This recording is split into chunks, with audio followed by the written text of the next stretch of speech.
ಪ್ರಕಾಶ್ ಬೀಜಿ, ಸಹ ಶಿಕ್ಷಕರು, ಶ್ರೀ ರುದ್ರೇಶ್ವರ ಪ್ರೌಢಶಾಲೆ ಗೋಪೈನಹಳ್ಳಿ. ನಾವು ಇಂದಿನ ತರಗತಿಯಲ್ಲಿ ನಿಮ್ಮ 10ನೇ ತರಗತಿಯ ವ್ಯವಹಾರ ಅಧ್ಯಯನದ ಮೊದಲನೇ ಘಟಕ ಬ್ಯಾಂಕಿಂಗ್ ವ್ಯವಹಾರಗಳು. ಮಕ್ಕಳ, ನಿಮಗೆ ಬ್ಯಾಂಕಿಂಗ್ ವ್ಯವಹಾರಗಳು ಇತ್ತೀಚಿನ ದಿನಗಳಲ್ಲಿ ಈ ಬ್ಯಾಂಕಿಂಗ್ ವ್ಯವಹಾರ ತನ್ನದೇ ಆದಂತಹ ಬಹಳ ಪ್ರಮುಖವಾದಂತಹ ಮಹತ್ವದ ಸ್ಥಾನವನ್ನ ಇದು ಪಡೆದುಕೊಂಡಿದೆ.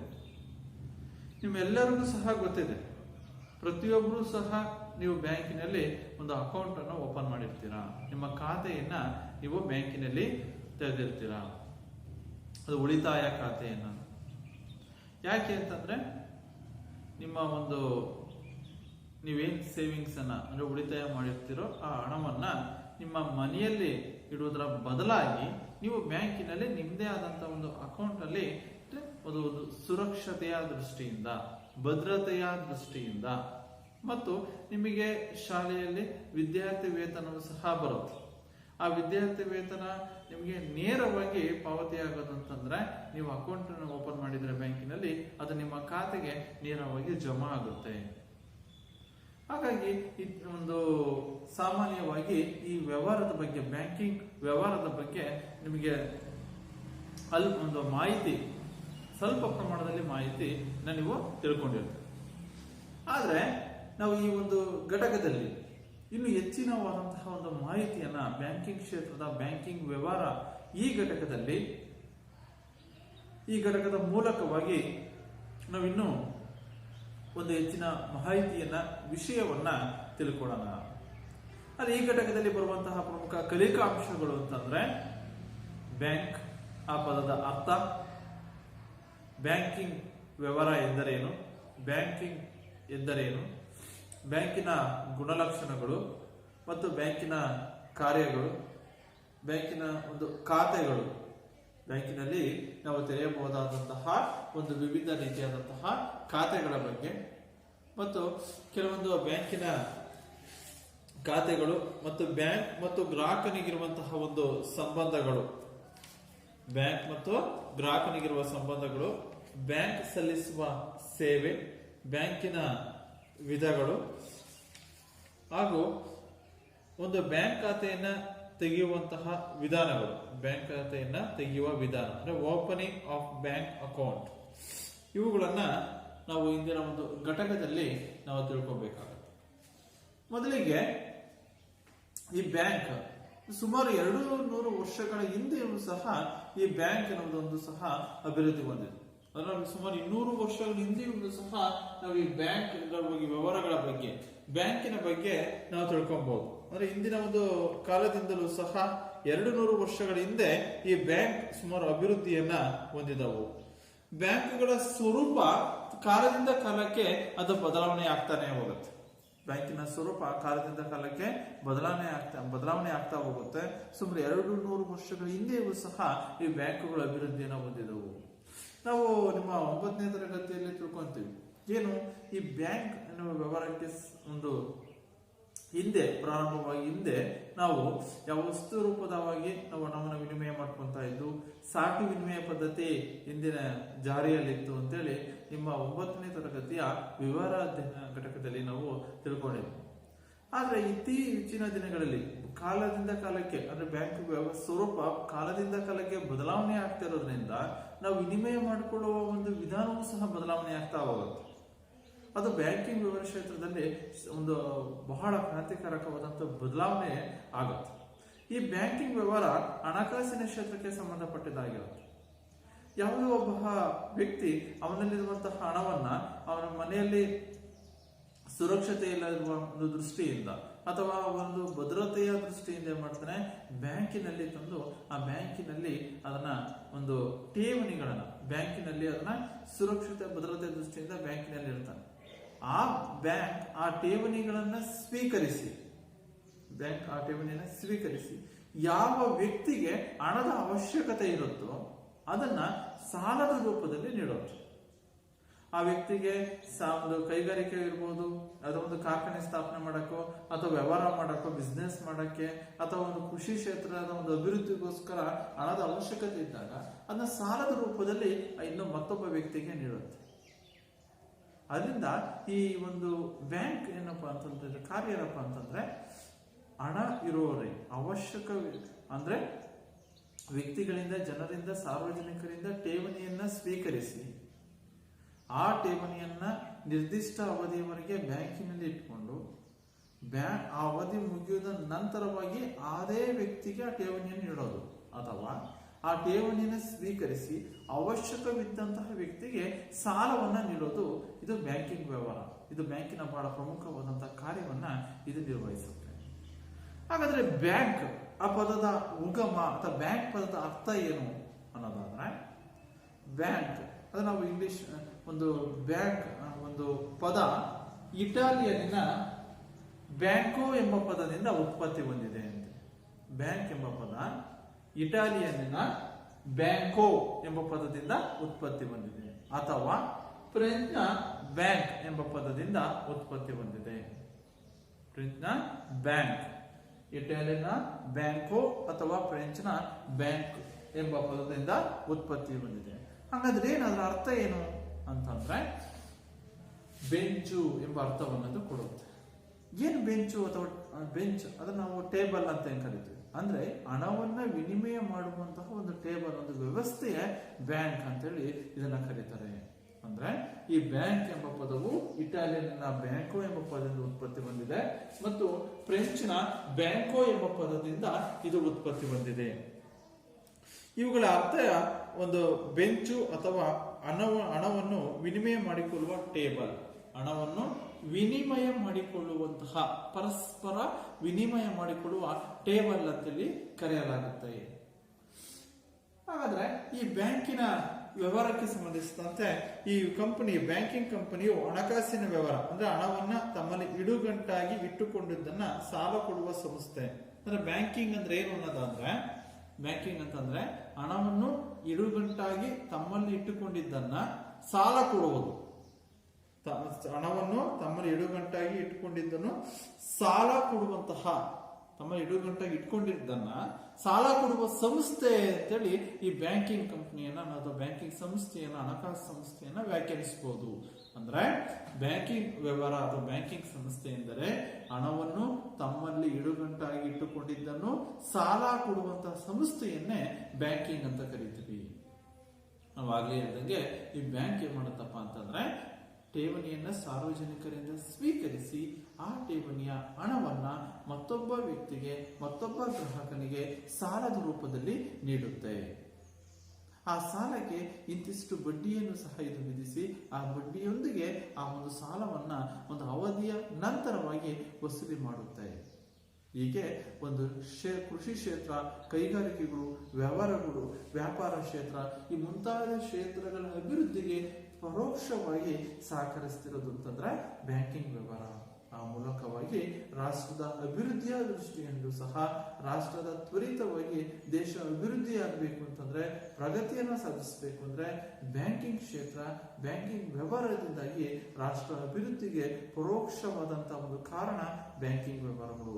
ಬ್ಯಾಂಕಿಂಗ್ ಕ್ಷೇತ್ರದಲ್ಲಿನ ಪ್ರಗತಿಪರವಾದಂತಹ ಒಂದು ಪ್ರಮುಖವಾದಂತಹ ಪರಿಣಾಮಕಾರಿಯಾದಂತಹ ಕಾರ್ಯಗಳಿಂದಾಗಿ, ಬ್ಯಾಂಕಿನ ಕಾರ್ಯಗಳಿಂದಾಗಿ ದೇಶಗಳು ಅಭಿವೃದ್ಧಿಯನ್ನ ಸಾಧಿಸ್ತವೆ.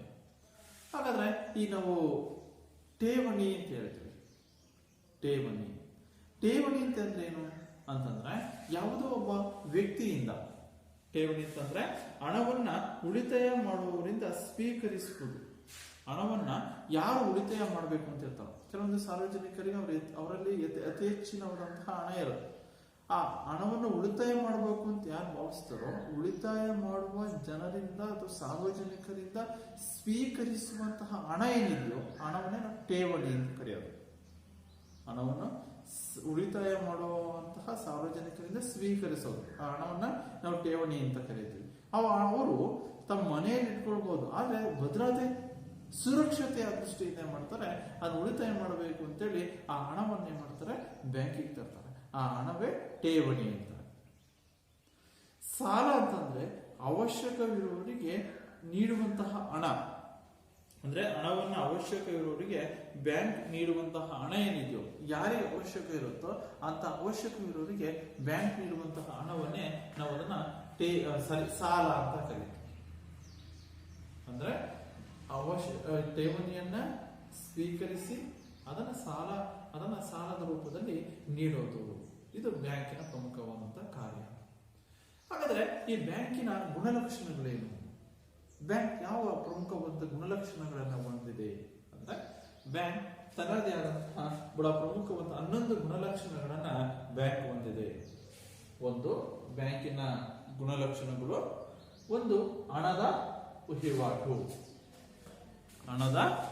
ವಹಿವಾಟು, ಎರಡನೇದು ವ್ಯಕ್ತಿ ಅಥವಾ ಸಂಸ್ಥೆ ಅಥವಾ ಕಂಪನಿ, 3 ಠೇವಣಿಗಳನ್ನು ಅಂಗೀಕರಿಸುತ್ತದೆ, 4 ಸಾಲಗಳನ್ನ ಕೊಡುವುದು, 5 ಪಾವತಿ ಅಥವಾ ಹಿಂದಕ್ಕೆ ಪಡೆಯುವುದು, 6 ಏಜೆಂಟ್ ಅಥವಾ ಉಪಯುಕ್ತ ಸೇವೆ, 7 ಲಾಭ ಮತ್ತು ಸೇವಾ ಭಾವನೆ, 8 ನಿರಂತರ ವಿಸ್ತರಿಸುತ್ತಾ ಹೋಗುವ ಕಾರ್ಯಗಳು,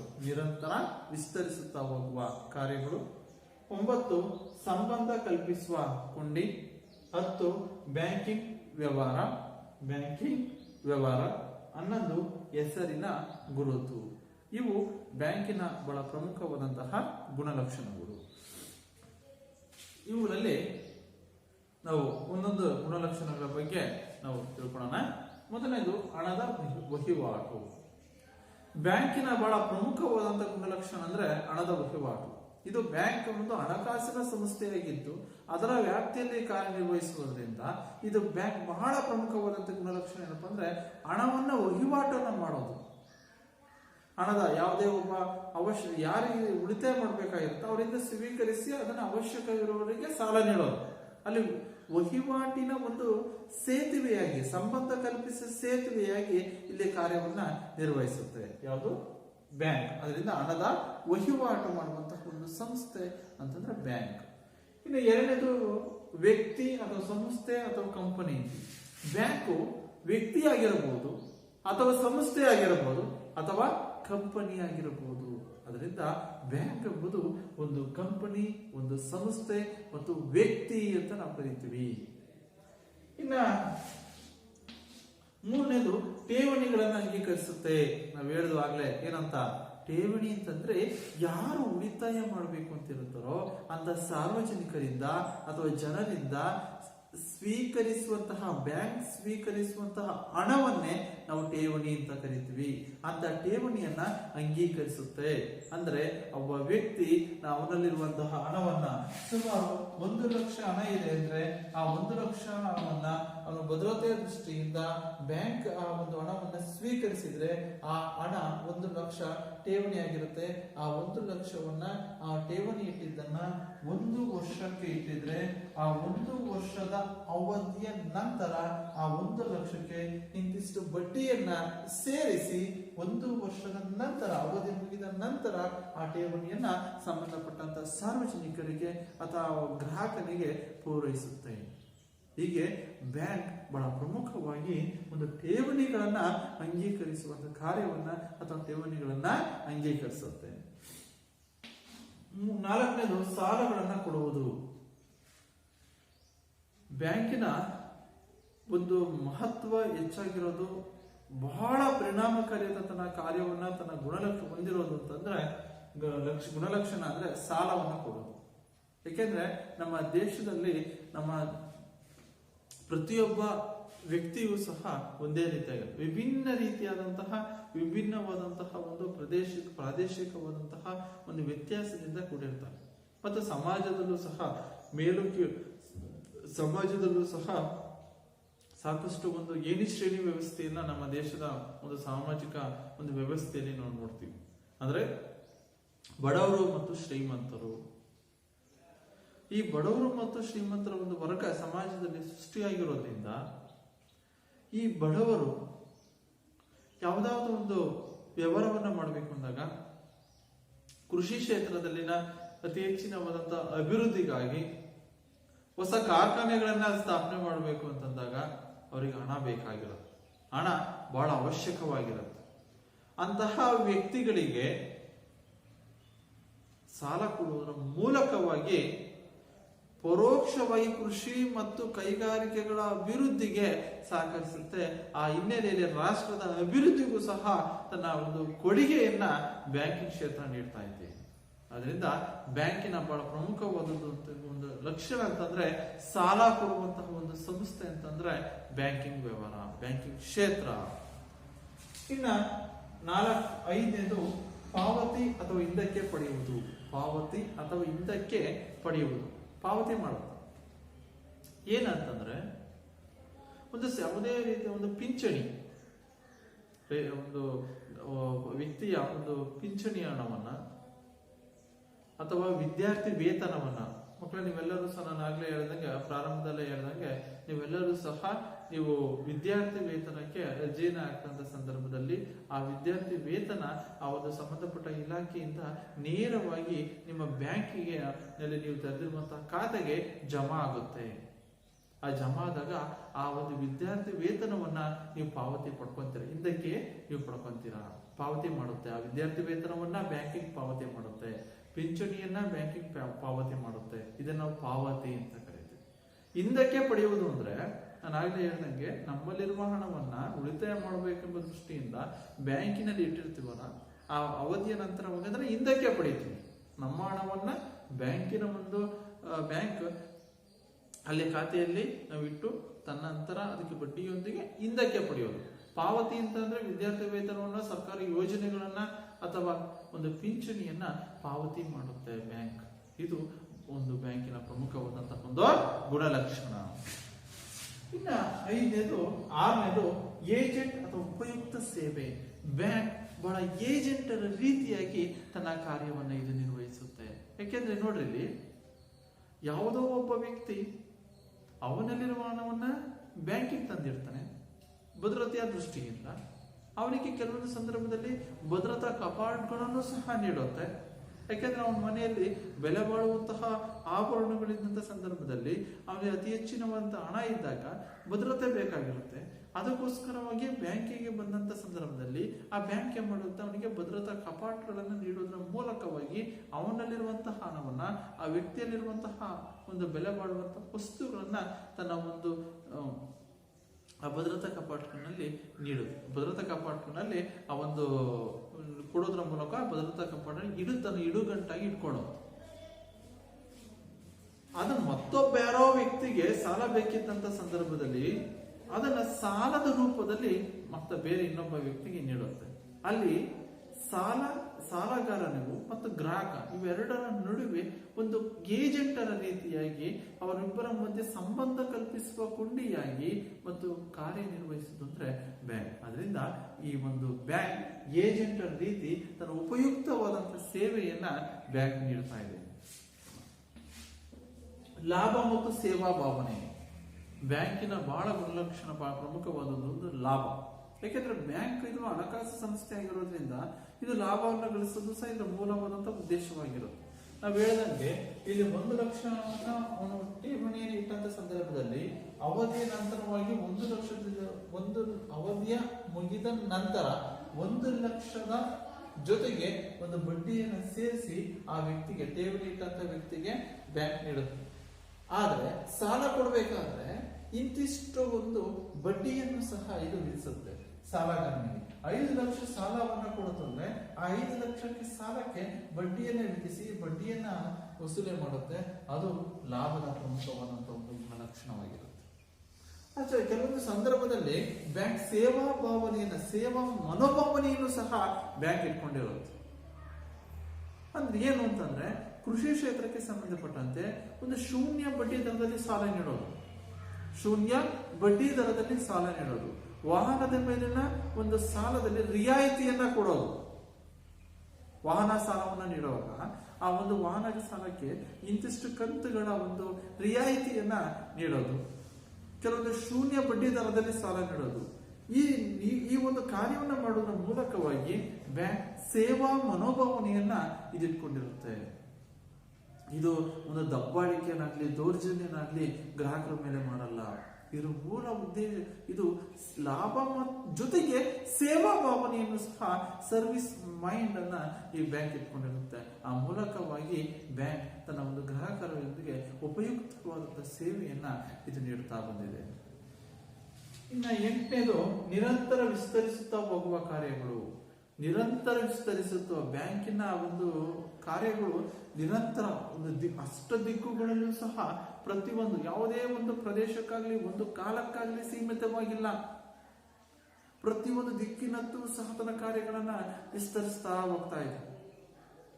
ಬ್ಯಾಂಕಿನ ಒಂದು ಗುಣಲಕ್ಷಣಗಳು ಅಂದ್ರೆ ನೋಡ್ರಿ, ಇತ್ತೀಚಿನ ದಿನಗಳಲ್ಲಿ ಯಾವುದೇ ಒಂದು ನಾವು ವಸ್ತುವನ್ನ ಒಂದು ಕೊಂಡ್ಕೊಂತೀವಿ ಅಂತಂದಾಗ ಅಥವಾ ಬ್ಯಾಂಕಿನಲ್ಲಿ ಆಗುತ್ತಿರುವಂತಹ ಬದಲಾವಣೆಗಳಿಗೆ ಅದು ಸ್ವರೂಪ ಹೇಗೆ ಕಾಲದಿಂದ ಕಾಲಕ್ಕೆ ಬದಲಾವಣೆ ಆಗ್ತಾ ಇದೆ ಅಂತಂದಾಗ ಅದು ಒಂದು ಯಾವುದೇ ಒಂದು ವಸ್ತುವನ್ನ ನಾವು ಪರ್ಚೇಸ್ ಮಾಡಿದಂತ ಸಂದರ್ಭದಲ್ಲಿ ಅವಾಗ ನಾವು ಹಣವನ್ನು ಏನ್ ಮಾಡ್ತಾ ಇದ್ದು, ಮುಂಚೆ ಹಣವನ್ನು ಏನ್ ಮಾಡ್ತಾ ಇದ್ದು ವರ್ಗಾವಣೆ ಮಾಡ್ತಾ ಹಣವನ್ನು ಕೊಡ್ತಾ ಇದ್ದು ವಿನಿಮಯ ಮಾಡ್ತಾ ಇದ್ದು. ಅದು ಈಗ ಯಾವುದೇ ಗೂಗಲ್ ಪೇ ಇರ್ಬೋದು, ಫೋನ್ ಪೇ ಮುಖಾಂತರ ಅಂದ್ರೆ ಆನ್ಲೈನ್ ಮುಖಾಂತರವಾಗಿ ಹಣವನ್ನು ನಾವು ವರ್ಗಾವಣೆ ಮಾಡೋದ್ರಿಂದವಾಗಿ ಬ್ಯಾಂಕಿನ ಒಂದು ಪ್ರಮುಖವಾದಂತಹ ಒಂದು ಕಾರ್ಯ ಏನಾಗ್ತಾ ಇದೆ, ವಿಸ್ತರಿಸ್ತಾ ಹೋಗ್ತಾ ಇದೆ. ಬ್ಯಾಂಕ್ ಅನೇಕವಾದಂತಹ ಒಂದು ಕಾರ್ಯಗಳನ್ನ ಬಹಳ ಪ್ರಮುಖವಾದಂತಹ ಲಕ್ಷಣಗಳನ್ನ ಇದು ಹೊಂದಿದೆ. ಇನ್ನ 9ನೇದು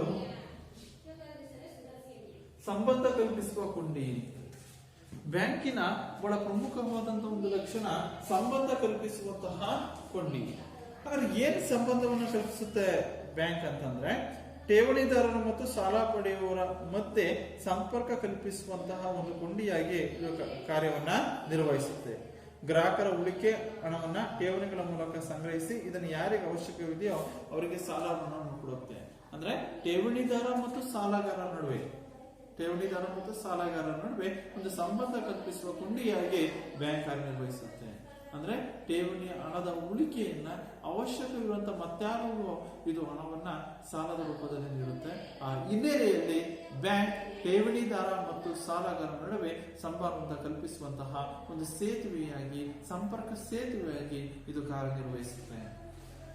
ಇನ್ನ 10ನೇದು ಬ್ಯಾಂಕಿಂಗ್ ವ್ಯವಹಾರಗಳು. ಅಂದ್ರೆ ಈ ಬ್ಯಾಂಕ್ ತನ್ನ ಮುಖ್ಯ ಚಟುವಟಿಕೆ ಹಣಕಾಸಿನಿಂದ ಕೂಡಿದ ವ್ಯವಹಾರವಾಗಿದ್ದು ಇತರ ವ್ಯವಹಾರಗಳಿಗೆ ಅಧೀನವಾಗಿರುವುದಿಲ್ಲ.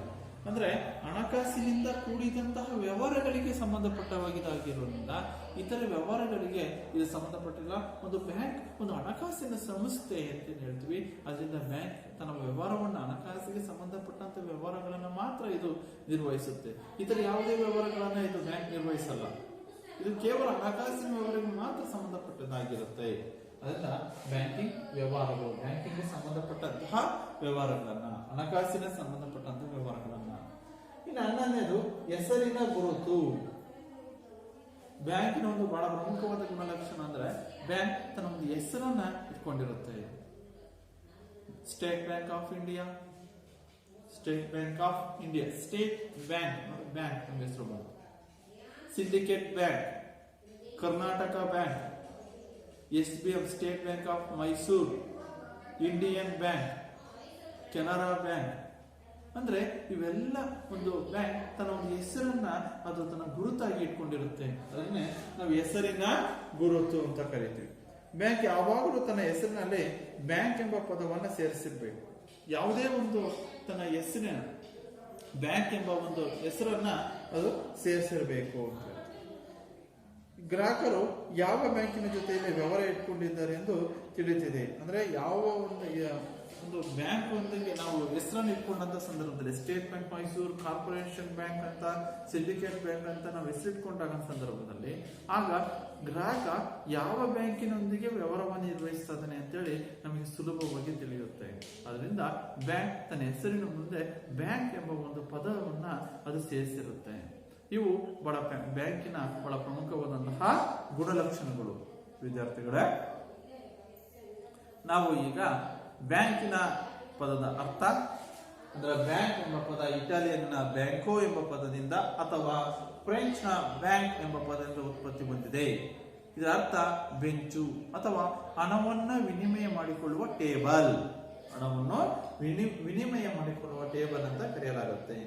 ಬ್ಯಾಂಕಿಂಗ್ ವ್ಯವಹಾರ ಒಂದು ಹಣಕಾಸಿಗೆ ಸಂಬಂಧಪಟ್ಟಂತಹ ಒಂದು ಹಣಕಾಸಿನ ಸಂಸ್ಥೆಯಾಗಿದ್ದು ಬ್ಯಾಂಕ್ ತಮ್ಮಲ್ಲಿರುವ ಹಣವನ್ನು ಇಡುಗಂಟಾಗಿ ಇಟ್ಟುಕೊಂಡಿದ್ದು ತಮ್ಮಲ್ಲಿ ಇಡುಗಂಟಾಗಿ ಇಟ್ಟುಕೊಂಡಿದ್ದಂತಹ ಹಣವನ್ನ ಸಾಲ ನೀಡುವಂತಹ ಒಂದು ಸಂಸ್ಥೆಯನ್ನೇ ಬ್ಯಾಂಕ್ ಅಂತ ಕರೀತೀವಿ.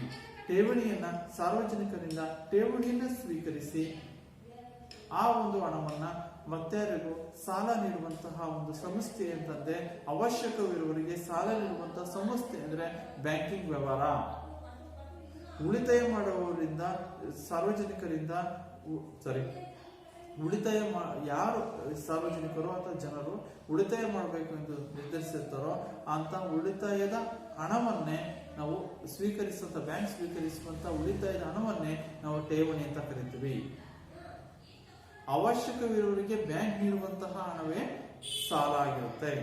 ಈ ಸಾಲಗಾರ ಠೇವಣಿದಾರರ ಮಧ್ಯೆ ಸಂಬಂಧದ ಕಲ್ಪಿಸುವಂತ ಸೇತುವೆ ಅಥವಾ ಸಂಪರ್ಕ ಸೇತುವೆ ಅಥವಾ ಸಂಬಂಧದ ಕೊಂಡಿ ಅಂತಂದ್ರೆ ಬ್ಯಾಂಕ್.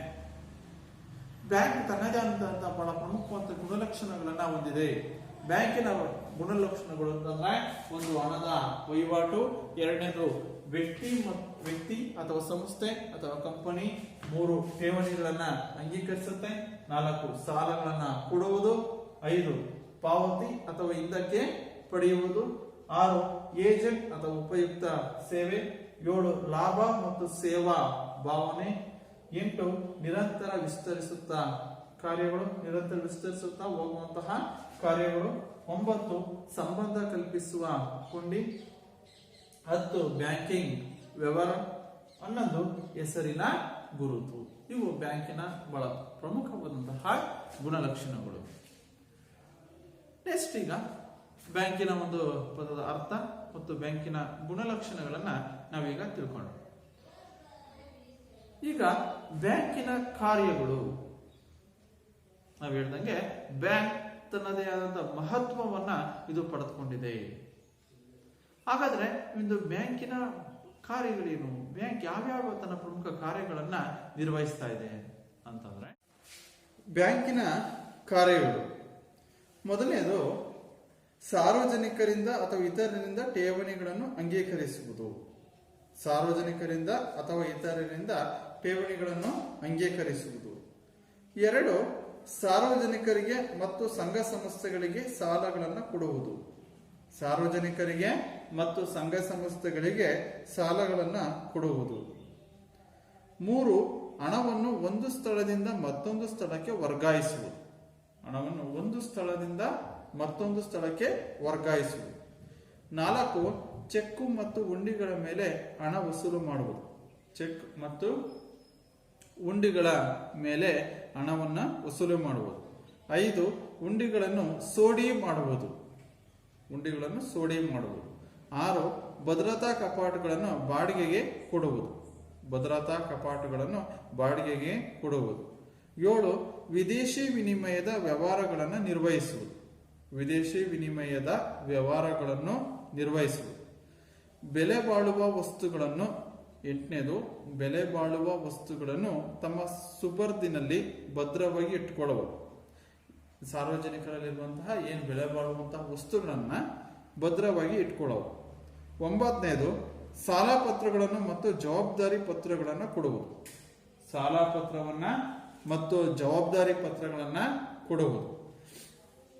10 ಸರ್ಕಾರದ ಹಣಕಾಸಿನ ವ್ಯವಹಾರಗಳನ್ನು ನಿರ್ವಹಿಸುವುದು. ಅಂದ್ರೆ ಕೇಂದ್ರ ಅಥವಾ ರಾಜ್ಯ ಸರ್ಕಾರದ ಹಣಕಾಸಿನ ವ್ಯವಹಾರಗಳನ್ನು ನಿರ್ವಹಿಸುವುದು. ಇವು ಬ್ಯಾಂಕಿನ ಬಹಳ ಪ್ರಮುಖವಾದಂತಹ ಕಾರ್ಯಗಳು. 10 ಕಾರ್ಯಗಳನ್ನ ಬ್ಯಾಂಕ್ ಮತ್ತು ಇನ್ನಿತರ ಕೆಲವೊಂದು ಕಾರ್ಯಗಳನ್ನು ಇದು ನಿರ್ವಹಿಸುತ್ತೆ. ಅದರಲ್ಲಿ ಮೊದಲನೇ ಒಂದು ಕಾರ್ಯ ಅಂತಂದ್ರೆ ಸಾರ್ವಜನಿಕರಿಂದ ಅಥವಾ ಇತರರಿಂದ ಠೇವಣಿಗಳನ್ನು ಅಂಗೀಕರಿಸೋದು. ನಾವು ಹೇಳ್ದಂಗೆ ಯಾರು ಉಳಿತಾಯ ಮಾಡಬೇಕು ಅಂತ ಇರ್ತಾರೋ ಅಂತ ಉಳಿತಾಯ ಮಾಡುವಂತಹ ಸಾರ್ವಜನಿಕರಿಂದ ಆ ಠೇವಣಿಗಳನ್ನು ಸ್ವೀಕರಿಸೋದು. ಆ ಠೇವಣಿಗಳನ್ನು ಸ್ವೀಕರಿಸಿ ಒಂದು ನಿರ್ದಿಷ್ಟ ಅವಧಿಯವರೆಗೆ ಆ ಠೇವಣಿಯನ್ನು ಇಟ್ಕೊಂಡು ನಂತರ ಅವಧಿ ಮುಗಿದ ಮೇಲೆ ಅದನ್ನು ಹಿಂದಿರುಗಿಸುವುದು. ಆ ಠೇವಣಿಗಳಿಗೆ ಬ್ಯಾಂಕ್ ಭದ್ರತೆಯನ್ನು ಇದು ಒದಗಿಸುತ್ತೆ. ಅದರಿಂದ ಗ್ರಾಹಕರ ಠೇವಣಿಗಳಿಗೆ ಮೇಲ್ವಿಚಾರಕನಂತೆ ಬ್ಯಾಂಕ್ ತನ್ನ ಕಾರ್ಯವನ್ನು ನಿರ್ವಹಿಸುತ್ತೆ. ಅದರಿಂದ ಬ್ಯಾಂಕಿನ ಬಹಳ ಪ್ರಮುಖವಾದ ಕಾರ್ಯ ಅಂತಂದ್ರೆ ಠೇವಣಿಗಳನ್ನ ಅಂಗೀಕರಿಸುವುದು. ಇನ್ನು 2ನೇದು ಸಂಘ ಸಂಸ್ಥೆಗಳಿಗೆ, ಸಾರ್ವಜನಿಕರಿಗೆ, ಅಂದ್ರೆ ಅನೇಕವಾದಂತಹ ಸಮಾಜದಲ್ಲಿರುವಂತಹ ಜನರಿಗೆ, ಸಮಾಜದಲ್ಲಿ ಎಲ್ಲರೂ ಸಹ ಒಂದೇ ರೀತಿಯಾಗಿರಲ್ಲ. ಕೆಲವರು ಠೇವಣಿದಾರರು ಇರ್ತಾರೆ, ಕೆಲವು ಸಾಲಗಾರರು ಇರ್ತಾರೆ. ಅಂತ ಸಾಲಗಾರರಿಗೆ, ಅವಶ್ಯಕವಿರುವವರಿಗೆ ಸಾಲ ನೀಡುವುದು ಇದು ಬ್ಯಾಂಕಿನ ಬಹಳ ಪ್ರಮುಖವಾದಂತಹ ಕಾರ್ಯ. ಅವ್ರು ಯಾವುದೇ ಒಂದು ವ್ಯವಹಾರಕ್ಕೆ ಸಂಬಂಧಪಟ್ಟಂತೆ ಕೃಷಿ ಅಭಿವೃದ್ಧಿಗೆ, ಕೈಗಾರಿಕಾ ಅಭಿವೃದ್ಧಿಗೆ ಸಾಲ ನೀಡುವುದು ಸಹ ಬ್ಯಾಂಕಿನ ಒಂದು ಕಾರ್ಯವಾಗಿರುತ್ತೆ. ಇನ್ನು ಮೂರನೇದು, ಹಣವನ್ನು ಒಂದು ಸ್ಥಳದಿಂದ ಮತ್ತೊಂದು ಸ್ಥಳಕ್ಕೆ ವರ್ಗಾಯಿಸುವುದು.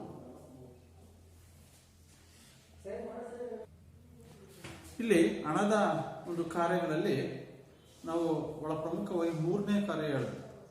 ಹಣವನ್ನ ಒಂದು ಸ್ಥಳದಿಂದ ಮತ್ತೊಂದು ಸ್ಥಳಕ್ಕೆ ವರ್ಗಾಯಿಸುತ್ತೆ ಬ್ಯಾಂಕ್. ಈಗ ಒಂದು ಯಾವುದೋ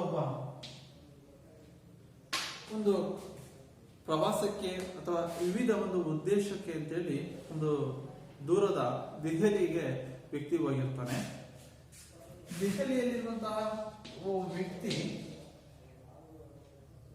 ತನ್ನ ಸಂಬಂಧಿಗೆ ಆದಂತಹ ಒಬ್ಬ ಅನಾರೋಗ್ಯದ ದೃಷ್ಟಿಯಿಂದ ಅವರ ಸಂಬಂಧಿಕರು ಬೆಂಗಳೂರಿನ ಆಸ್ಪತ್ರೆಯಲ್ಲಿ ದಾಖಲಾಗಿರ್ತಾರೆ. ಬೆಂಗಳೂರಿನಲ್ಲಿರುವಂತಹ ಆಸ್ಪತ್ರೆಯಲ್ಲಿರುವಂತಹ ಸಂಬಂಧಿಕರಿಗೆ ದಿಢೀರಂತೆಯೂ ಹಣವನ್ನು ವರ್ಗಾಯಿಸಬೇಕು.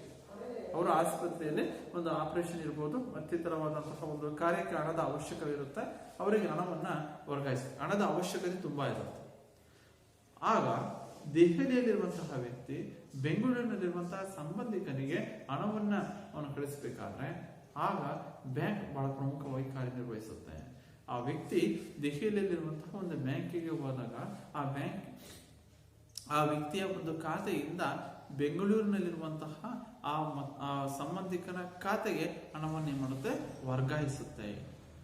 ಸುಲಭವಾಗಿ ನಾವು ಒಂದು ಸ್ಥಳದಿಂದ ಮತ್ತೊಂದು ಸ್ಥಳಕ್ಕೆ ನಾವು ಹಣವನ್ನು ವರ್ಗಾಯಿಸುವಾಗ ಬ್ಯಾಂಕ್ ತನ್ನ ಕಾರ್ಯವನ್ನ ಮತ್ತು ಒಂದು ಬಹಳ ಪ್ರಮುಖವಾಗಿ ಕಾರ್ಯನಿರ್ವಹಿಸುವ ಮೂಲಕವಾಗಿ ಗ್ರಾಹಕರ ಹಿತವನ್ನ ಕಾಪಾಡುತ್ತೆ. ಅದರಿಂದ ನಾವು ಬ್ಯಾಂಕಿನ ಒಂದು ಕಾರ್ಯ ಅಂದಾಗ ಒಂದು ಸ್ಥಳದಿಂದ ಮತ್ತೊಂದು ಸ್ಥಳಕ್ಕೆ ನಾವು ಹಣವನ್ನ ವರ್ಗಾಯಿಸಬಹುದು. ಅದೇ ದೆಹಲಿಯಿಂದ ಬೆಂಗಳೂರಿಗೆ ಅವನು ಹಣವನ್ನ ತೆಗೆದುಕೊಂಡು ಬಂದು ಕೊಡಬೇಕು ಅಂತಂದ್ರೆ ಸಮಯದ ತುಂಬಾ ಸಮಯ ಬೇಕಾಗ್ತಿತ್ತು. ಆದ್ರೆ ಇಲ್ಲಿ ಬ್ಯಾಂಕಿನ ಮುಖಾಂತರ ನಾವು ಹೋಗೋದಾದ್ರೆ ಬ್ಯಾಂಕ್ ಅವನ ಖಾತೆಯಲ್ಲಿರುವಂತಹ ಅವರ ಒಪ್ಪಿಗೆಯನ್ನ ಪಡೆದುಕೊಂಡು ಆ ಖಾತೆಯಿಂದ ಆ ಬೆಂಗಳೂರಿನಲ್ಲಿರುವಂತಹ ಸಂಬಂಧಿಕನ ಖಾತೆಗೆ ಹಣವನ್ನ ವರ್ಗಾಯಿಸುತ್ತೆ. ಅದರಿಂದ ಒಂದು ಸ್ಥಳದಿಂದ ಮತ್ತೊಂದು ಸ್ಥಳಕ್ಕೆ ನಾವು ಹಣವನ್ನು ವರ್ಗಾಯಿಸಬೇಕಾದ್ರೆ ಬ್ಯಾಂಕ್ ತನ್ನ ಪ್ರಮುಖವಾದಂತಹ ತನ್ನ ಕಾರ್ಯವನ್ನು ಇದು ನಿರ್ವಹಿಸುತ್ತೆ. ಬ್ಯಾಂಕ್ ಬಹಳ ಪ್ರಮುಖವಾದದ್ದು. ಇನ್ನ ಒಂದನೇದು ಠೇವಣಿಗಳನ್ನ ಅಂಗೀಕರಿಸುತ್ತೆ. ಅಂದ್ರೆ ಬ್ಯಾಂಕ್ ತನ್ನ ಸಾರ್ವಜನಿಕರಿಂದ ಠೇವಣಿಗಳನ್ನ ಅಂಗೀಕರಿಸುತ್ತೆ ಒಂದು ಅವಧಿಯ ಹೊರಗೆ. ನಂತರ ಅವಧಿ ಮುಗಿದ ನಂತರವಾಗಿ ಅದರ ಬಡ್ಡಿಯೊಂದಿಗೆ ಆ ಒಂದು ಸಾರ್ವಜನಿಕರಿಗೆ ಒಂದು ಠೇವಣಿಯನ್ನು ವಾಪಸ್ ಕೊಡೋದು. ಅದರಿಂದ ಠೇವಣಿಗೆ ಒಂದು ಒಂದು ಮೇಲ್ವಿಚಾರಕರಂತೆ ಬ್ಯಾಂಕ್ ತನ್ನ ಕಾರ್ಯನಿರ್ವಹಿಸುತ್ತೆ. ಇನ್ನ ಒಂದು ಸ್ಥಳದಿಂದ ಮತ್ತೊಂದು ಸ್ಥಳಕ್ಕೆ ಹಣವನ್ನು ವರ್ಗಾಯಿಸಬಹುದು. ಇನ್ನ ಮೂರನೇದಾಗಿ ಒಂದು ಸಾರ್ವಜನಿಕರಿಗೆ ಮತ್ತು ಕೆಲವು ಸಂಘ ಸಂಸ್ಥೆಗಳಿಗೆ ಸಾಲವನ್ನು ಸಹ ಬ್ಯಾಂಕುಗಳು ನೀಡ್ತವೆ. ಮತ್ತೆ ಬ್ಯಾಂಕಿನ ಮತ್ತೊಂದು ಪ್ರಮುಖವಾದಂತಹ ಕಾರ್ಯ ಅಂತಂದ್ರೆ ಚೆಕ್ ಮತ್ತು ಹುಂಡಿಗಳ ಮೇಲೆ ಹಣ ವಸೂಲಿ ಮಾಡುವುದು. ಚೆಕ್ ಮತ್ತು ಹುಂಡಿಗಳ ಮೇಲೆ ಏನು ಚೆಕ್ ಅನ್ನ ನೀಡಿರ್ತೀವೋ ಅದರ ಮೇಲೆ ಚೆಕ್ ಅಥವಾ ಹುಂಡಿಗಳ ಮೇಲೆ ಚೆಕ್ ಮತ್ತು ಹುಂಡಿಗಳ ಮೇಲೆ ಹಣವನ್ನ ವಸೂಲಿ ಮಾಡುವುದು ಅಂತ ಕರಿತೀವಿ. ಏನಾಗಾದ್ರೆ ಚೆಕ್ ಮತ್ತು ಹುಂಡಿಗಳ ಮೇಲೆ ಹಣವನ್ನು ವಸೂಲಿ ಮಾಡುವುದು ಅಂತಂದ್ರೆ, ಈಗ ಯಾವುದೋ ಒಬ್ಬ ವ್ಯಕ್ತಿ ಅವನಲ್ಲಿರುವಂತಹ ಮತ್ತೊಬ್ಬ ವ್ಯಕ್ತಿಗೆ ಅವನು ಹಣವನ್ನು ಕೊಡಬೇಕಾಗಿರುತ್ತೆ. ಹಣವನ್ನು ಕೊಡಬೇಕಾದಾಗ ಆಗ ಅವನೇನ್ ಮಾಡ್ತಾನೆ, ಚೆಕ್ ಅನ್ನ ಆ ವ್ಯಕ್ತಿಗೆ ನೀಡ್ತಾನೆ. ಆ ವ್ಯಕ್ತಿ ಏನ್ ಮಾಡ್ತಾನೆ, ಚೆಕ್ ನ ಬ್ಯಾಂಕಿಗೆ ನೀಡ್ತಾನೆ. ಆ ಬ್ಯಾಂಕ್ ಏನ್ ಮಾಡುತ್ತಾ ಆ ವ್ಯಕ್ತಿಗೆ ಹಣವನ್ನ ಕೊಡುತ್ತೆ. ಚೆಕ್ ಮತ್ತು ಹುಂಡಿಗಳ ಮೇಲೆ ಹಣವನ್ನ ವಸೂಲು ಮಾಡುವುದು ಸಹ ಈ ಬ್ಯಾಂಕಿನ ಒಂದು ಪ್ರಮುಖವಾದಂತಹ ಕಾರ್ಯ. ಇದು ಈಗ ನಾವು ಸಾಮಾನ್ಯವಾಗಿ ಎಲೆಕ್ಟ್ರಿಕ್ ಬಿಲ್ ಅನ್ನ ಕಟ್ತೀವಿ. ಆಮೇಲೆ ಎಲೆಕ್ಟ್ರಿಕ್ ಬಿಲ್ ಇರ್ಬೋದು, ವಾಟರ್ ಬಿಲ್ ಇರ್ಬೋದು, ಆನಂತರ ಇನ್ನಿತರವಾದಂತಹ ಒಂದು ಹಣವನ್ನ ನಾವು ಪಾವತಿ ಮಾಡ್ಬೇಕಂತ ಸಂದರ್ಭದಲ್ಲಿ ನಮ್ಮಲ್ಲಿರೋ ಹಣ ಅವಾಗೇನ ನಮ್ಮ ಖಾತೆಯಲ್ಲೇ ಹಣ ಇರುತ್ತೆ, ಆದ್ರೆ ನಮ್ಮಲ್ಲಿ ಹಣ ಇರಲ್ಲ. ಅವಾಗ ಏನ್ ಮಾಡ್ತೀವಿ, ನಾವು ಚೆಕ್ ಅನ್ನ ಬ್ಯಾಂಕಿನಿಂದ ಪಡೆದುಕೊಂಡಂತ ಒಂದು ಸೇವೆ ಆಗಿರುವಂತಹ ಚೆಕ್ ಅನ್ನ ಏನ್ ಮಾಡ್ತೀವಿ, ಆ ವ್ಯಕ್ತಿಗೆ ಮತ್ತೊಬ್ಬ ವ್ಯಕ್ತಿಗೆ ನೀಡ್ತೀವಿ. ಯಾವ್ದೊಂದು ಎಲೆಕ್ಟ್ರಿಕ್ ಬಿಲ್ ಇರ್ಬೋದು, ಮತ್ತೊಂದು ಯಾವ್ದೋ ಒಂದು ಬಿಲ್ಲಿಗೆ ನಾವು ಒಂದು ಚೆಕ್ ಅನ್ನು ನೀಡಿದಂತ ಸಂದರ್ಭದಲ್ಲಿ ಆ ಚೆಕ್ ಏನ್ ಮಾಡುತ್ತೆ, ಅವನು ಆ ವ್ಯಕ್ತಿ ಬ್ಯಾಂಕಿಗೆ ನೀಡಿದಾಗ ಆ ಬ್ಯಾಂಕ್ ಆ ಒಂದು ಚೆಕ್ ನ ಮೂಲಕವಾಗಿ ಹಣವನ್ನು ಅವನಿಗೆ ವಿತರಣೆ ಮಾಡುತ್ತೆ. ಚೆಕ್ ಮತ್ತು ಹುಂಡಿಗಳ ಮೇಲೆ ಹಣವನ್ನ ವಸೂಲಿ ಮಾಡೋದು. ಇನ್ನು ಹುಂಡಿಗಳನ್ನ ಸೋಡಿ ಮಾಡುವುದು ಅಂತ ಕರಿತೀವಿ. ಹುಂಡಿಗಳನ್ನ ಸೋಡಿ ಮಾಡುವುದು. ಏನು ಹುಂಡಿಗಳನ್ನ ಸೋಡಿ ಮಾಡುವುದು ಅಂತಂದ್ರೆ, ಇದಕ್ಕೊಂದು ಕಥೆ ಹೇಳೋದಾದ್ರೆ, ಒಂದು ನಿದರ್ಶನವನ್ನ ಹೇಳೋದಾದ್ರೆ, ಒಬ್ಬ ರೈತ ಒಬ್ಬ ವ್ಯಾಪಾರಿಗೆ ಹಣವನ್ನ ಒಬ್ಬ ರೈತ ಅವನು ಬೆಳೆದಂತಹ ಬೆಳೆಯನ್ನು ಮಾಡ್ತಾನೆ, ವ್ಯಾಪಾರಿಗೆ ಮಾರ್ತಾನೆ. ರೈತ ಅವನು ಬೆಳೆದಂತಹ ಬೆಳೆಯನ್ನ ಏನೋ ಒಂದು ರಾಗಿಯನ್ನ ವ್ಯಾಪಾರಿಗೆ ಮಾರ್ತಾನೆ. ವ್ಯಾಪಾರಿ ಮಾರಿದಾಗ ಆ ವ್ಯಾಪಾರಿ ಅದರಿಂದ ಹಣ 10,000. ಈ 10,000 ಹಣವನ್ನ ವ್ಯಾಪಾರಿ ಯಾರಿಗೆ ಕೊಡಬೇಕು? ರೈತನಿಗೆ ಕೊಡಬೇಕು. ಉಂಡಿ ಮತ್ತು ಸೋಡಿ, ಇದರ ಅರ್ಥವನ್ನ ನಾನು ತಿಳಿಸ್ತಿರೋದು. ಉಂಡಿ ಮತ್ತು ಸೋಡಿ ಏನು? ಉಂಡಿಯನ್ನ ಸೋಡಿ ಮಾಡುವುದು, ಅದರ ಅರ್ಥ ಏನಪ್ಪಾ ಅಂದ್ರೆ, ಅದಕ್ಕೊಂದು ನಿದರ್ಶನ ಮುಖಾಂತರ ತಿಳ್ಕೊಳೋದಾದ್ರೆ, ರೈತ ತನ್ನ ಬೆಳೆದಂತಹ ಬೆಳೆಯ ರಾಗಿಯನ್ನ ವ್ಯಾಪಾರಿ ಮಾಡ್ತಾನೆ. ಆ ವ್ಯಾಪಾರಿ 10,000 ಹಣವನ್ನ ರೈತನಿಗೆ ಕೊಡಬೇಕಾಗುತ್ತೆ. ದಿನಾಂಕ 1/8/2020 ಅವನು ಕೊಡಬೇಕು. ಆದ್ರೆ ಅವನು 1/9/2020 ಕೊಡ್ತೀನಿ ಅಂತ ಹೇಳ್ತಾನೆ. 1/9/2020. ಆಗ ರೈತ ಮತ್ತು ವ್ಯಾಪಾರಿ ನಡುವೆ ಒಂದು ಕರಾರಾಗುತ್ತೆ, ಒಂದು ಪತ್ರದ ಮುಖಾಂತರವಾಗಿ. ಆಗ ವ್ಯಾಪಾರಿ ಏನ್ ಹೇಳ್ತಾನೆ, ನಾನು 1 ತಿಂಗಳ ನಂತರ, ಅಂದ್ರೆ 1/8/2020 ನಾನು ರಾಗಿ ಕೊಂಡ್ಕೊಂಡಿದ್ದು, ಅದಾದ 1 ತಿಂಗಳು 1/9/2020 1 ತಿಂಗಳಿಗೆ ನಾನು ಕಾಲಾವಕಾಶ ಕೊಡು. 1 ತಿಂಗಳ ನಂತರವಾಗಿ ನಾನು ನಿಮ್ಮ ಹಣವನ್ನು 10,000 ಹಣವನ್ನ ನೀಡ್ತೀನಿ ಅಂತೇಳಿ ರೈತ ಮತ್ತು ವ್ಯಾಪಾರ ನಡುವೆ ಒಂದು ಪತ್ರದ ಮೂಲಕವಾಗಿ ಒಂದು ಕರಾರಾಗುತ್ತೆ. ಆಗ ನಂತರ ರೈತನಿಗೆ ತಕ್ಷಣ ಅವನಿಗೆ ಹಣ ಬೇಕಾಗಿರುತ್ತೆ. ಆಗ ರೈತ ಏನ್ ಮಾಡ್ತಾನೆ ಅಂದ್ರೆ, ಆ ಮತ್ತು ವ್ಯಾಪಾರಿಯೊಂದಿಗೆ ಏನ್ ಕರಾರಾಗಿರುತ್ತೋ ಆ ಪತ್ರದ ಮುಖಾಂತರವಾಗಿ ಬ್ಯಾಂಕಿಗೆ ಹೋಗ್ತಾನೆ. ಆ ಪತ್ರವನ್ನ ಅಲ್ಲಿ ರೈತ ವ್ಯಾಪಾರಿ ನೀಡಿರುವಂತಹ ಒಂದು ರಾಗಿ, ಅದಕ್ಕೆ ಅವನು ಕೊಡಬೇಕಾದ 10,000 ಹಣ ಆ ಪತ್ರದಲ್ಲಿ ನಮೂದಾಗಿರುತ್ತೆ. ದಿನಾಂಕವೂ ಸಹ ನಮೂದಾಗಿರುತ್ತೆ. 1 ತಿಂಗಳ ನಂತರ ವ್ಯಾಪಾರಿ ಕೊಡ್ತೀನಿ ಅಂತ ಹೇಳಿರ್ತಾನೆ.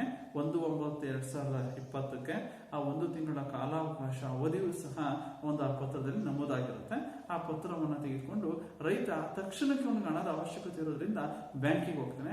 ಆಗ ಬ್ಯಾಂಕ್ ಏನ್ ಮಾಡುತ್ತಪ್ಪ ಅಂತಂದ್ರೆ, ಆ ಪತ್ರವನ್ನ ಇಟ್ಕೊಂಡು ಬ್ಯಾಂಕ್ ರೈತನಿಗೆ 9,500 ಹಣವನ್ನು ನೀಡುತ್ತೆ. 9,500 ಹಣವನ್ನು ನೀಡುತ್ತೆ. ಉಳಿದಂತಹ 500 ಹಣವನ್ನ ಬ್ಯಾಂಕ್ ತನ್ನ ಬಳಿ ಇಟ್ಕೊಂಡಿರುತ್ತೆ.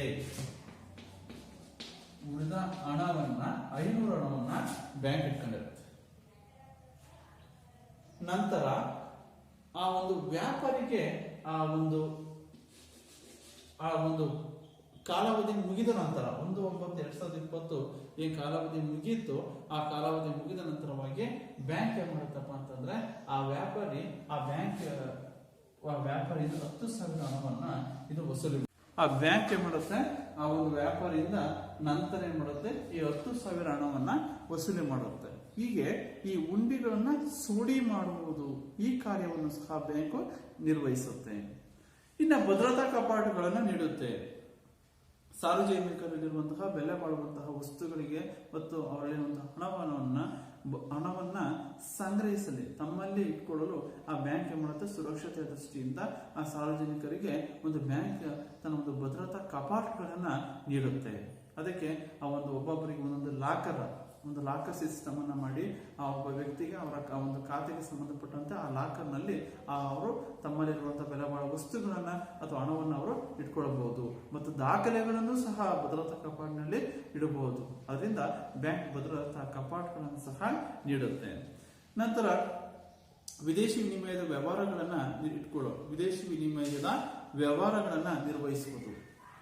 ಬ್ಯಾಂಕ್ ವಿದೇಶಿ ವಿನಿಮಯದ ವ್ಯವಹಾರವನ್ನು ಸಹ ನಿರ್ವಹಿಸುತ್ತೆ. ಕೆಲವು ವಿವಿಧ ದೇಶಗಳ ಕರೆನ್ಸಿ ಹಣವನ್ನು ಸಹ ವಿನಿಮಯ ಮಾಡುವುದರ ಮೂಲಕವಾಗಿ ವಿದೇಶಿ ವಿನಿಮಯದ ಕಾರ್ಯವನ್ನು ಸಹ ಬ್ಯಾಂಕ್ ನಿರ್ವಹಿಸುತ್ತೆ.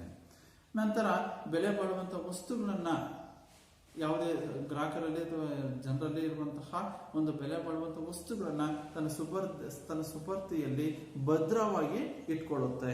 ಇದು ಬ್ಯಾಂಕಿನ ಪ್ರಮುಖವಾದಂತಹ ಒಂದು ಕಾರ್ಯ. ನಂತರ ಒಂದು ಸಾಲ ಪತ್ರಗಳನ್ನ ಮತ್ತು ಜವಾಬ್ದಾರಿ ಪತ್ರಗಳನ್ನ ಕೊಡುವುದು, ಸಾಲ ಪತ್ರಗಳನ್ನು ಮತ್ತು ಜವಾಬ್ದಾರಿ ಪತ್ರಗಳನ್ನ ಕೊಡುವುದು ಸಹ ಬ್ಯಾಂಕಿನ ಒಂದು ಕಾರ್ಯವಾಗಿರುತ್ತೆ. ಸರ್ಕಾರದ ಕೇಂದ್ರ ಮತ್ತು ರಾಜ್ಯ ಸರ್ಕಾರದ ಹಣಕಾಸಿನ ವ್ಯವಹಾರಗಳನ್ನು ಸಹ ಕೇವಲ ಬ್ಯಾಂಕ್ ಕೆಲವು ಸಾರ್ವಜನಿಕರ ಜನರ ಕಾರ್ಯಗಳನ್ನ ಹಣಕಾಸಿನ ಕಾರ್ಯ ನಿರ್ವಹಿಸಲ್ಲ, ಅದರ ಜೊತೆಗೆ ಕೇಂದ್ರ ಮತ್ತು ರಾಜ್ಯ ಸರ್ಕಾರದ ಹಣಕಾಸಿನ ವ್ಯವಹಾರಗಳನ್ನು ಸಹ ಬ್ಯಾಂಕ್ ನಿರ್ವಹಿಸುತ್ತೆ. ಇವು ಬ್ಯಾಂಕಿನ ಒಂದು ಪ್ರಮುಖವಾದಂತಹ ಕಾರ್ಯಗಳು. ಅಂದ್ರೆ ಠೇವಣಿಯನ್ನ ಅಂಗೀಕರಿಸೋದು, ಸಾಲವನ್ನ ಕೊಡುವುದು, ಹುಂಡಿಗಳನ್ನ ಸುಡಿ ಮಾಡುವುದು, ಚೆಕ್ ಮತ್ತು ಹುಂಡಿಗಳ ಮೇಲೆ ಸಾಲವನ್ನು ವಸೂಲಿ ಮಾಡುವುದು, ಅನಂತರವಾಗಿ ಒಂದು ಸ್ಥಳದಿಂದ ಮತ್ತೊಂದು ಸ್ಥಳಕ್ಕೆ ಹಣವನ್ನು ವರ್ಗಾಯಿಸುವುದು, ಭದ್ರತಾ ಕಪಾಟುಗಳನ್ನು ಕೊಡುವುದು, ಬೆಲೆ ಬಾಳುವ ವಸ್ತುಗಳನ್ನು ತನ್ನ ಸುಪರ್ದಿಯಲ್ಲಿ ಭದ್ರವಾಗಿ ಇಟ್ಟುಕೊಳ್ಳುವುದು, ವಿದೇಶಿ ವಿನಿಮಯದ ಕಾರ್ಯವನ್ನು ನಿರ್ವಹಿಸುವುದು ಮತ್ತು ಕೇಂದ್ರ ಮತ್ತು ರಾಜ್ಯ ಸರ್ಕಾರ ಹಣಕಾಸಿನ ವ್ಯವಹಾರಗಳನ್ನು ನಿರ್ವಹಿಸುವುದು. ಇವು ಬಹಳ ಬ್ಯಾಂಕಿನ ಕಾರ್ಯಗಳು. ಮಕ್ಕಳ, ನಾವು ಈಗ ಬ್ಯಾಂಕಿನ ಅರ್ಥ, ಬ್ಯಾಂಕಿನ ಗುಣಲಕ್ಷಣಗಳು ಮತ್ತು ಬ್ಯಾಂಕಿನ ಕಾರ್ಯಗಳ ಬಗ್ಗೆ ನಾವು ತಿಳ್ಕೊಂಡು, ಈಗ ಬ್ಯಾಂಕಿನ ಕಾರ್ಯಗಳನ್ನ ತಿಳ್ಕೊಂಡ ನಂತರ ಬ್ಯಾಂಕ್ ಮತ್ತು ಗ್ರಾಹಕನಿಗಿರುವ ಸಂಬಂಧ. ಬ್ಯಾಂಕ್ ಮತ್ತು ಗ್ರಾಹಕನಿಗಿರುವಂತಹ ಸಂಬಂಧ ಅಂತಂದಾಗ ಬಹಳ ಪ್ರಮುಖವಾಗಿ ಎರಡು ರೀತಿಯಾದಂತಹ ಸಂಬಂಧ ಬರ್ತವೆ. ಒಂದು ಸಾಮಾನ್ಯ ಸಂಬಂಧ, ಎರಡನೇದು ವಿಶೇಷ ಸಂಬಂಧ ಅಂತ. ಬ್ಯಾಂಕ್ ಮತ್ತು ಗ್ರಾಹಕನಿಗಿರುವ ಸಂಬಂಧ ಅಂದ್ರೆ ಒಂದು ಸಾಮಾನ್ಯ ಸಂಬಂಧ, ಎರಡನೇದು ವಿಶೇಷ ಸಂಬಂಧ. ಸಾಮಾನ್ಯ ಸಂಬಂಧದಲ್ಲಿ ಮೂರು ಬಹಳ ಪ್ರಮುಖವಾದಂತಹ ಸಂಬಂಧಗಳು ಬರ್ತವೆ. ಬ್ಯಾಂಕ್ ಮತ್ತು ಗ್ರಾಹಕನಿಗಿರುವ ನಡುವೆ ಇರುವಂತಹ ಸಂಬಂಧಗಳಲ್ಲಿ ಸಾಮಾನ್ಯ ಸಂಬಂಧ. ಆ ಸಾಮಾನ್ಯ ಸಂಬಂಧದಲ್ಲಿ ಮೂರು ಬಹಳ ಪ್ರಮುಖವಾದಂತಹ ಸಂಬಂಧ. ಒಂದು ಪ್ರಾಥಮಿಕ ಸಂಬಂಧ, ಎರಡನೇದು ಸಹಾಯಕ ಸಂಬಂಧ. ಒಂದು ಪ್ರಾಥಮಿಕ ಸಂಬಂಧ, ಎರಡನೇದು ಸಹಾಯಕ ಸಂಬಂಧ, ಮೂರನೇದು ಮುಖ್ಯಸ್ಥನ ಸಂಬಂಧ ಅಂತ. ಅಂದ್ರೆ ಬ್ಯಾಂಕ್ ಮತ್ತು ಗ್ರಾಹಕರ ನಡುವೆ ಇರುವಂತಹ ಸಂಬಂಧಗಳಲ್ಲಿ ಸಾಮಾನ್ಯ ಸಂಬಂಧದಲ್ಲಿ ಮೂರು ಸಂಬಂಧಗಳು. ಒಂದು ಪ್ರಾಥಮಿಕ ಸಂಬಂಧ, ಎರಡನೇ ಸಹಾಯಕ ಸಂಬಂಧ, ಮೂರನೇದು ಮುಖ್ಯಸ್ಥನ ಸಂಬಂಧ. ಇನ್ನ ಎರಡನೇದು ವಿಶೇಷ ಸಂಬಂಧ. ವಿಶೇಷ ಸಂಬಂಧದಲ್ಲಿ ಎರಡು ರೀತಿಯಾದ ಸಂಬಂಧಗಳ ಬ್ಯಾಂಕ್ ಮತ್ತು ಗ್ರಾಹಕರ ನಡುವೆ ಇರುತ್ತೆ. ಎರಡು ರೀತಿಯ ಸಂಬಂಧ ಯಾವುವು ಅಂದ್ರೆ ಚೆಕ್ಕುಗಳನ್ನು ಮನ್ನಣೆ ಮಾಡುವುದು, ಗ್ರಾಹಕರ ಲೆಕ್ಕಗಳ ಗೌಪ್ಯತೆ ಕಾಪಾಡುವುದು. ಚೆಕ್ಕುಗಳ ಮನ್ನಣೆಯನ್ನ ಮಾಡುವುದು ಮತ್ತು ಗ್ರಾಹಕರ ಲೆಕ್ಕಗಳ ಗೌಪ್ಯತೆಯನ್ನ. ಯಾಕಂದ್ರೆ ಗ್ರಾಹಕ ಆ ಬ್ಯಾಂಕ್ ಅನ್ನ ನಂಬಿ ತನ್ನಲ್ಲಿರುವಂತಹ ದಾಖಲೆಗಳನ್ನ, ತನ್ನಲ್ಲಿರುವಂತಹ ಹಣವನ್ನ, ಠೇವಣಿಯನ್ನ ಇಟ್ಟಿರ್ತಾನೆ. ಅವನ ಏನೇನು ಹಣಕಾಸಿನ ವ್ಯವಹಾರ ಇರ್ತಾವೋ ಅವೆಲ್ಲ ಲೆಕ್ಕಗಳ ದಾಖಲೆ, ಆ ಲೆಕ್ಕಗಳನ್ನ ಗೌಪ್ಯತೆಯನ್ನ ಕಾಪಾಡೋದು. ಬೇರೆ ಯಾವುದೇ ವ್ಯಕ್ತಿಗೆ ಆ ಲೆಕ್ಕಗಳ ಬಗ್ಗೆ ಮಾಹಿತಿಯನ್ನ ನೀಡದೆ, ಸರ್ಕಾರ ಕೆಲವು ಸಂಬಂಧಪಟ್ಟಂತಹ ಕೆಲವೊಂದು ಇಲಾಖೆಯನ್ನು ಹೊರತುಪಡಿಸಿ ಬೇರೆ ಯಾವುದೇ ವ್ಯಕ್ತಿಗೆ ಲೆಕ್ಕಗಳ ಗೌಪ್ಯತೆಯನ್ನ ನೀಡದೆ ಆ ಒಂದು ಗೋಪ್ಯತೆಯನ್ನು ಕಾಪಾಡುವುದು ಈ ಬ್ಯಾಂಕಿನ ಪ್ರಮುಖವಾದ ಕಾರ್ಯ. ಚೆಕ್ಗಳ ಮನ್ನಣೆಯನ್ನು ಸಹ ನೀಡುವುದು ಮತ್ತು ಗ್ರಾಹಕರ ಲೆಕ್ಕಗಳ ಗೋಪ್ಯತೆಯನ್ನ ಕಾಪಾಡುವುದು ಇವು ಬ್ಯಾಂಕ್ ಮತ್ತು ಗ್ರಾಹಕರ ನಡುವೆ ಇರುವಂತಹ ವಿಶೇಷ ಸಂಬಂಧ. ಬ್ಯಾಂಕ್ ಮತ್ತು ಗ್ರಾಹಕರ ನಡುವೆ ಎರಡು ಸಂಬಂಧ, ಒಂದು ಸಾಮಾನ್ಯ ಸಂಬಂಧ, ಎರಡನೇದು ವಿಶೇಷ ಸಂಬಂಧ. ಸಾಮಾನ್ಯ ಸಂಬಂಧ ಅಂದಾಗ ಪ್ರಾಥಮಿಕ ಸಂಬಂಧ, ಸಹಾಯಕ ಸಂಬಂಧ ಮತ್ತು ಮುಖ್ಯಸ್ಥನ ಸಂಬಂಧ ಇದೆ ಬ್ಯಾಂಕ್ ಮತ್ತು ಗ್ರಾಹಕನ ನಡುವೆ. ಇನ್ನು ವಿಶೇಷ ಸಂಬಂಧ ಅಂದಾಗ ಗ್ರಾಹಕರ ಲೆಕ್ಕಗಳ ಗೌಪ್ಯತೆಯನ್ನ ಕಾಪಾಡುವುದು ಮತ್ತು ಚೆಕ್ಕುಗಳ ಒಂದು ಮನ್ನಣೆಯನ್ನ ನೀಡೋದು ಇವು ಪ್ರಮುಖವಾದ ಸಂಬಂಧಗಳು.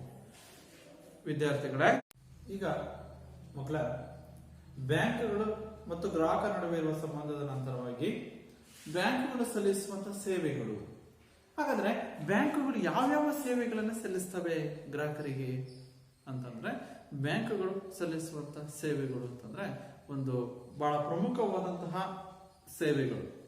ಬ್ಯಾಂಕುಗಳು ಸಲ್ಲಿಸುವಂತಹ ಸೇವೆಗಳು ಒಂದು ಖರ್ಚು ಕಾರ್ಡು ಅಥವಾ ಜಮಾ ಕಾರ್ಡುಗಳನ್ನು ಕೊಡುವುದು. ಖರ್ಚು ಕಾರ್ಡು ಅಂತಂದ್ರೆ ನಾವು ಡೆಬಿಟ್ ಕಾರ್ಡ್ ಮತ್ತು ಕ್ರೆಡಿಟ್ ಕಾರ್ಡ್ಸ್ ಗಳನ್ನ ಕೊಡುವುದು. ಡೆಬಿಟ್ ಕಾರ್ಡ್ ಮತ್ತು ಕ್ರೆಡಿಟ್ ಕಾರ್ಡ್ಗಳನ್ನ ಕೊಡುವುದು. ಎರಡು, ಖಾಸಗಿ ಮತ್ತು ವ್ಯಾಪಾರಕ್ಕೆ ಸಾಲ. ಮೂರು, ಮನೆ ಕಟ್ಟಲು ಅಥವಾ ವಾಹನ ಖರೀದಿಸಲು ಸಾಲ ಕೊಡುವುದು. ನಾಲ್ಕು, ಪರಸ್ಪರ ನಿಧಿಗಳನ್ನು ನಿರ್ವಹಿಸುವುದು. 5, ಭದ್ರತಾ ಅಥವಾ ರಕ್ಷಣಾ ಕಪಾಟುಗಳನ್ನು ಕೊಡುವುದು.